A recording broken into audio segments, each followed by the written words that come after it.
Hello and welcome back to the channel. In this video, we carry on with my overall experience of setting up the Alesis Strata Prime, and today we're going to be going through the experience of tweaking the drums to taste. I'm going to walk through what happened when I chose the drum kit and went through the tweaking process, and do a before and after with the original preset version of the drum kit and the version which I like the sound of.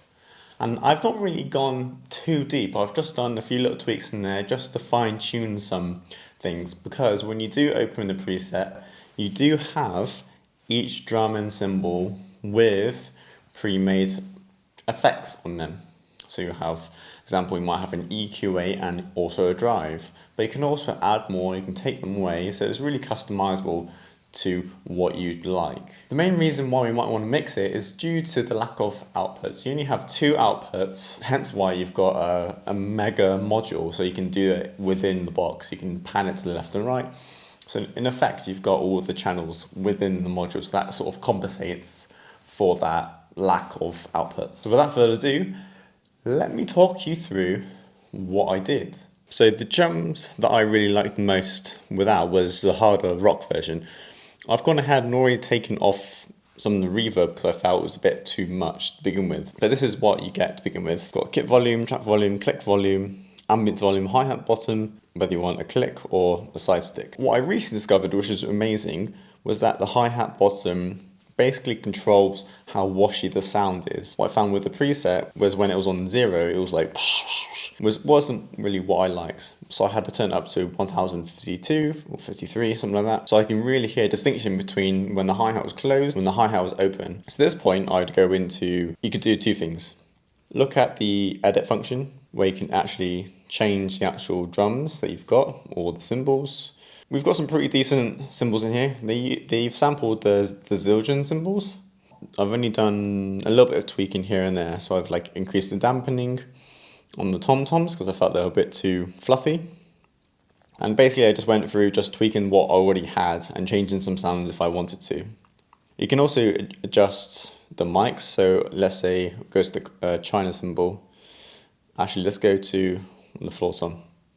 You can change for room head, how much room you've got, how much overhead you have, how much direct sound you want. So it's really customizable for what sort of sound that you would like. I want to go back to the kit, and then I can go to the mix function.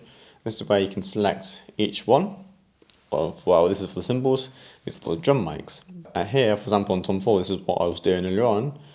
I can go into the EQ8, and you've got all the bands down here. One thing that I didn't like, or maybe I've not discovered yet, is that you can't really see like a visual. So it'd be really good if you could see a visual. If I tap something, obviously you can see all of that go up. For the effects, you can't really see anything, which would be really nice if I could do that. So first of all, I went through the kick, and I literally just went across. I added some saturation to the kick to make it nice, a little bit fatter. Snare drum, just added some transients just to really make it pop a bit more.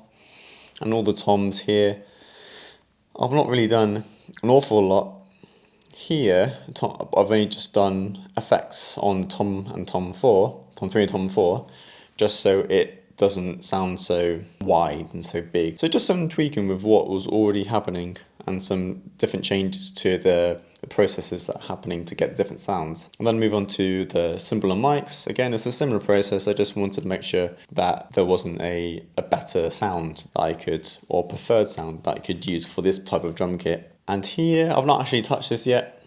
Let's go through it. Yep, you've got all the ambience mix.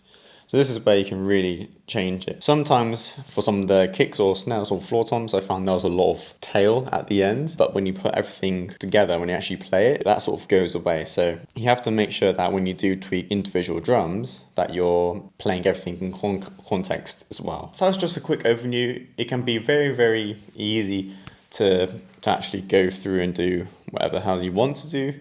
You can even add your own customized kits, so kits that aren't within the actual module itself. So if you really wanted to make something that was your own version, your own sound, then you could totally do that.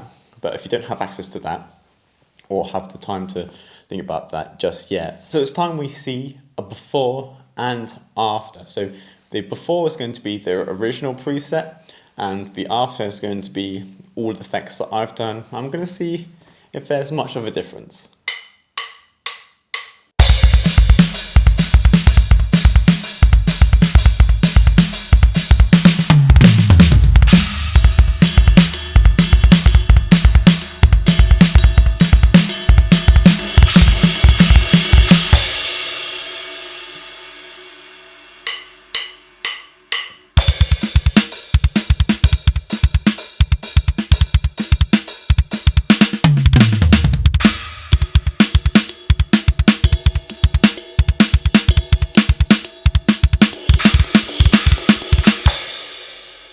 So there you have it. You have the before and then you have the after.